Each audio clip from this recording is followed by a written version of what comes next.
Now see here, you people have to learn about the bending moment of a beam. For that, consider beam here. So one end is fixed, other end the load is applied. So you can see here the diagram. So this is the beam which is undergone the elongation and contraction. So in the previous diagram already you people have learned there. This is the beam and this is the position of the beam after undergoing the strain here. So that's why see here A dash B dash is the upper layer which is undergoing the elongation, E dash F dash is the layer which is undergoing the contraction, and CD is the neutral surface.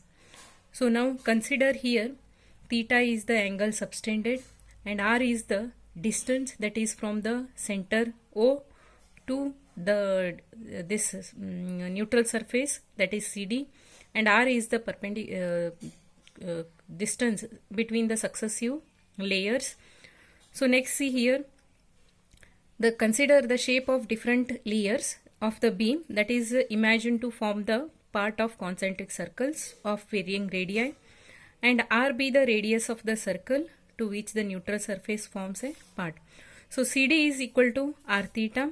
Theta is angle subtended here by the layers at the center O, and AB has been elongated to A dash B dash, and the change in the length is considered as here A dash B dash, that is minus AB.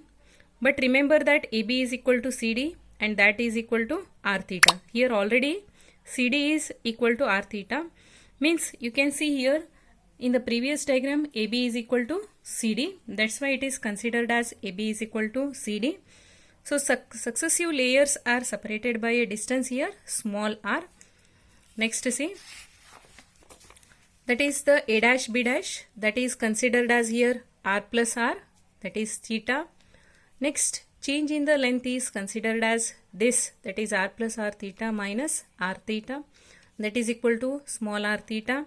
Next original length, that is equal to AB and that is equal to R theta. After that linear strain that it is considered, that is original length divided by change in the length, that it is considered as small r divided by capital R. Equation number 1 it is. Next Young's modulus Y is equal to longitudinal stress divided by linear strain. So that longitudinal stress is equal to Y, that it is into linear strain here cross multiplied, and that is equal to Y into R divided by R. So stress is equal to F divided by A. Next F divided by A is equated to this equation. So finally you are getting F is equal to YAR divided by R. So moment of this force about the neutral axis, that is equal to F into its distance. So that is equal to F into small r. So that is equal to YAR square divided by capital R. So moment of the force acting on the entire beam is considered as, this is only moment of this force about the neutral axis. If it is considered as entire beam, then you have to consider here it as summation of YAR square divided by R. So that is equal to Y by R into summation of AR square.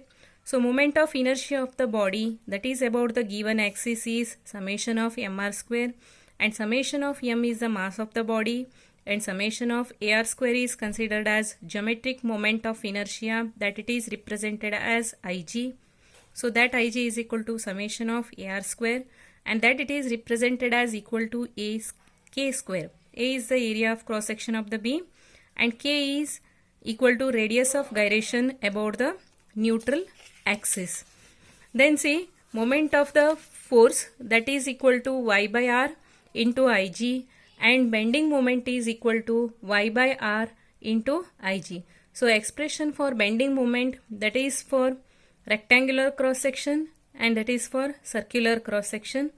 So bending moment for rectangular cross section is Y by R into BT cube divided by 12. So where B is breadth and D is thickness of the beam. Similarly bending moment for circular cross section, that is Y by R into pi by 4 rho raised to 4, where rho is radius of the beam.